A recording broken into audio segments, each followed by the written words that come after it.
Well, good morning, ladies and gentlemen. Welcome back along to another episode of A Dairyman's Diary. My name is Frank, and you join me as we're watching Terry struggle a bit here in the T6.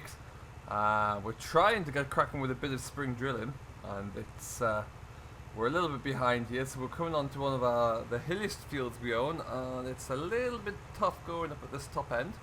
That being said, we're just about managing it. We haven't put the front press down before for that exact reason, really. It's just a little bit too tricky to kind of get over that brow there in the hill, but he's cracking along now anyway, and making some kind of progress. This is going to be spring barley here. We're planting a feed variety of barley called LG Diablo.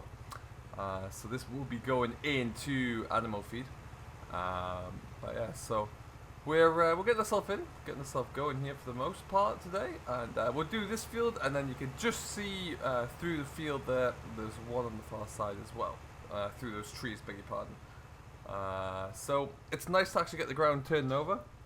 We do need to get ahead of ourselves here on our spring barley and our spring drilling before our grass work comes into play, because that's probably not going to be too far away at all. So that'll be the good thing to get done. At least I'm happy that we're actually in the field. This field's always a pain to harvest just for the shape of it.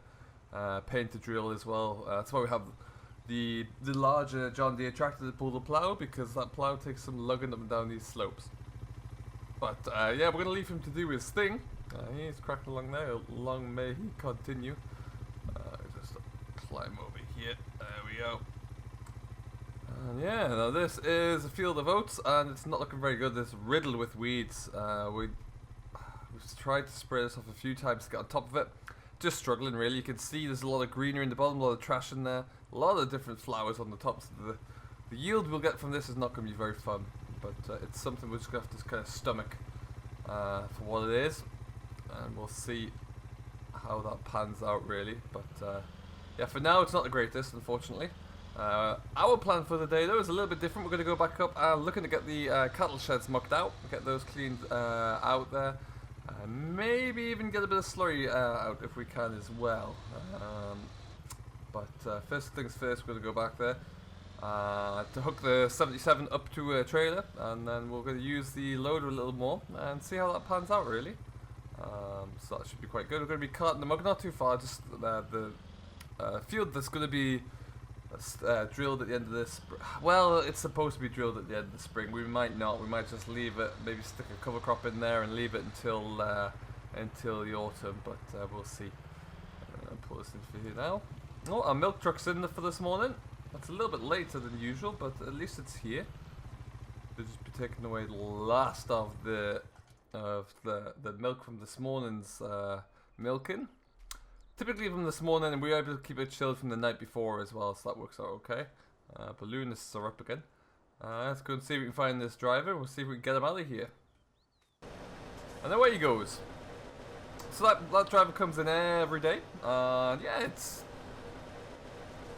I mean, they do have an Arctic lorry that arrives, but sometimes that's a bit too tight for the roads around here, so it does help us out a little bit.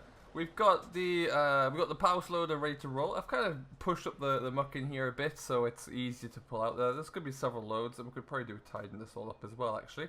But what we need to do first is go and grab the 77, and then yeah, we're just gonna get everything hooked up there. Get a bit of a muck cart on the go today, I think, because everybody loves a muck cart. I, for one, sure do. Oh, lights are on. Is this going to start? Yes! Lovely stuff. Alright then, let's just get ourselves out of here. We've kind of finished with all of our spraying for now. I did a little bit of fertilizer spreading yesterday as well. So we've got all of our ground covered that we need to for a first cut at least. And that is almost at the point where it's ready to be harvested now. With any luck, we could almost be going with that in a couple of weeks. Trying to get some help into that one, because it's going to be all hands to the deck there, so we'll see how that goes. But that's the plan at least. Now, we're going to pick up the trailer here.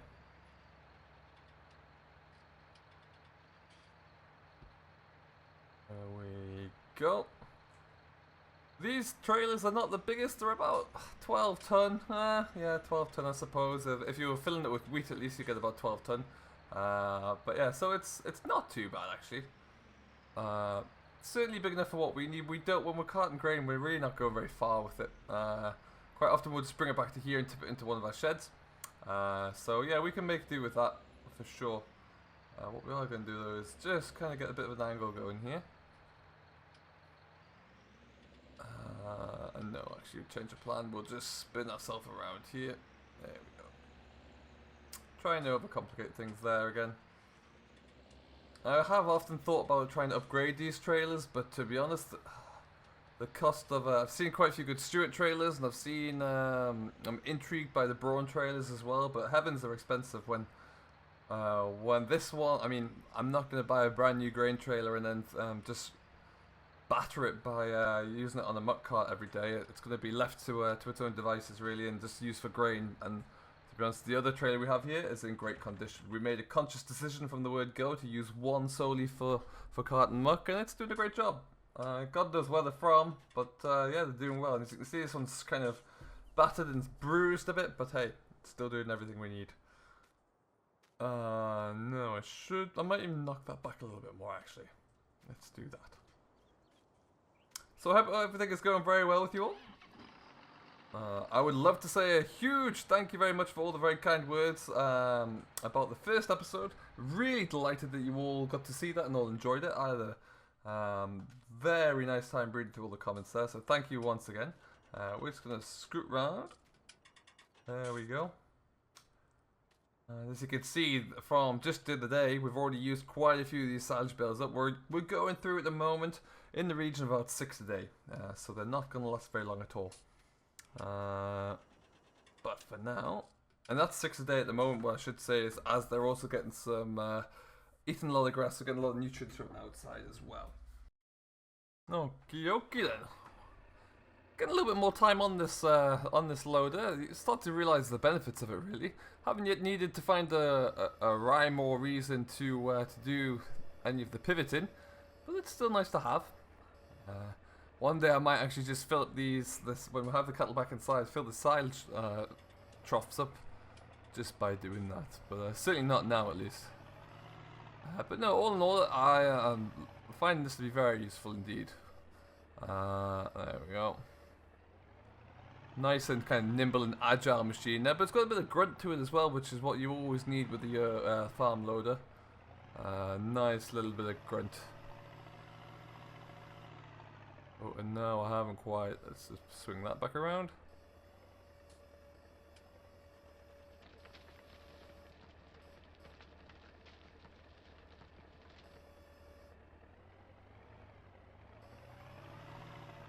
Okay, nicely done.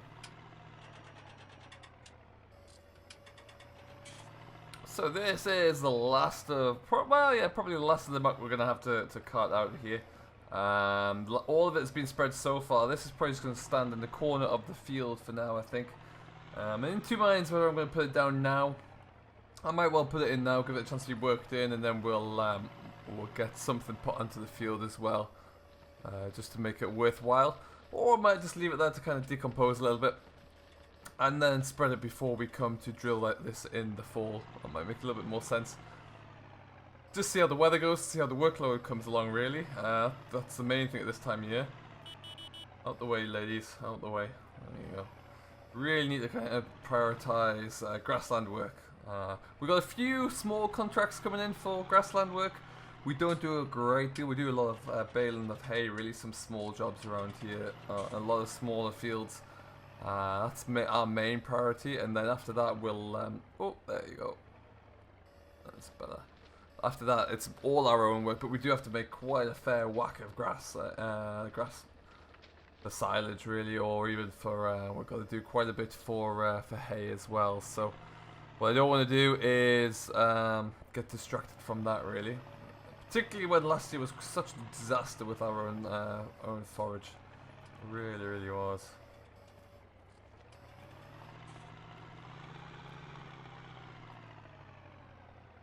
I think we're too far off being full here actually. Let's see how this one goes in.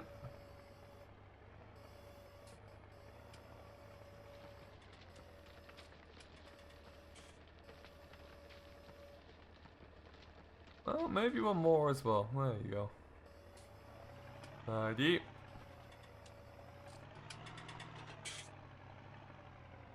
We are looking to get a second vacuum tanker coming very soon, actually. Been looking into a few. There's a few that have caught my eye there. Very tempted to go back with another Abbey though, just for how reliable they are for me. Although we are also thinking of getting one with a dribble bar attached, just so we can offer a bit of a variation. So if that was the case, I don't know if I can get an Abbey with a dribble bar on at the moment. Certainly not from my local supplier. So they do have a few Joskins in there, but they're a little bit on the pricey side. So never mind, that's something we're going to look into anyway and see what we can try and achieve.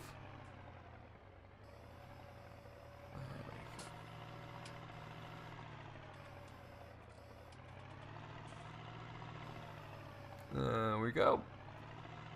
So we'll get this, probably put this last load in here. This trailer's taken more than anticipated, and we'll see if we can get ourselves going there, and then we'll get this away down to the field. So that looks like it's gonna fill it. So we'll just stick this back into here for now. You can move, Bessie. Come on. Nope, she wants to stay there, so we'll block her in instead. That'll do it. I'm sure she would try and escape from there. Alright, so we're just going to hop the fence, jump into the John Deere, and away we go. Like I say, we're just going around the corner with this. Really won't take us too long at all. Off we go there. Just watch the side. There's a lot of clutter I need to get rid of around here. I'm terrible at keeping hold of things. I just can't get things thrown away for the life of me.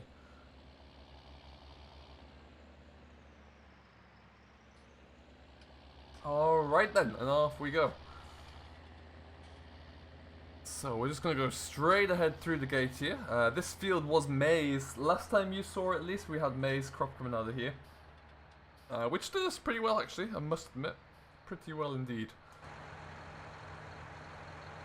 And we do keep one crop of maize pretty much every year, just to add into the pit there. Give the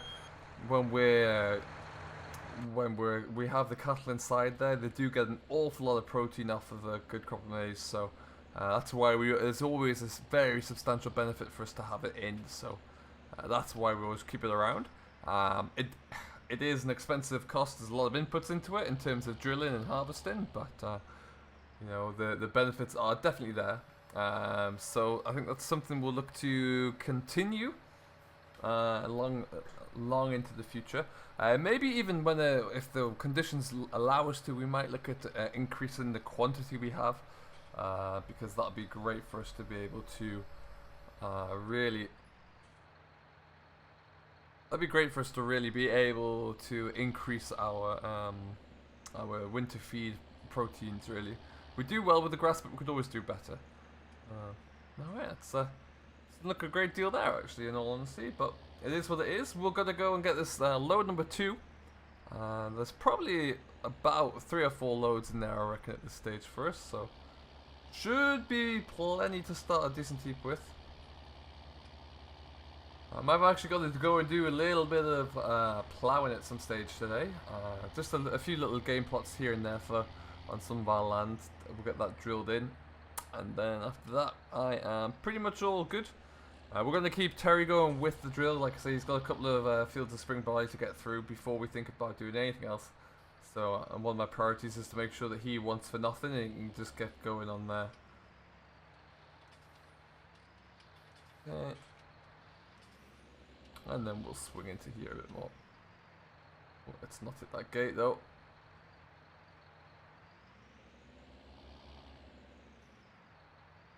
Okie dokie then.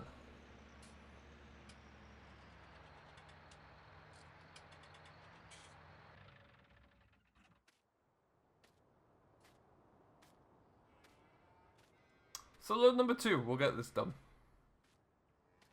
I do always like having a nice clean cattle shed at the end of a winter season. Just a nice sign that everything is going well. The cows are pretty much outside consistently. And it's always great to get the cattle back out. Any dairy farmer will tell you how much they love having the cows outside. It really is good.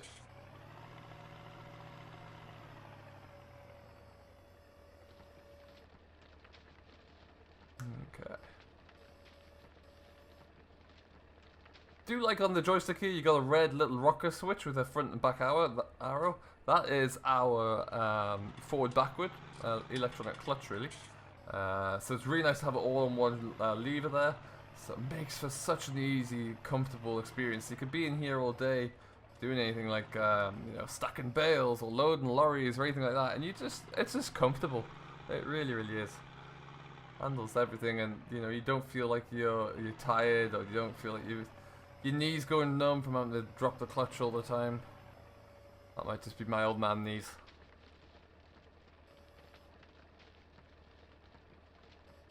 Alright then, so we're going to get all this into here. We'll get the second, third, probably fourth load done, and then we'll move on. So, what I will do though is leave it here for now. Thank you ever so much for watching. I do hope you have enjoyed, as always. If you have, don't forget to hit that like button and subscribe to Simulation for the Nation, who, as always, agrees to host everything.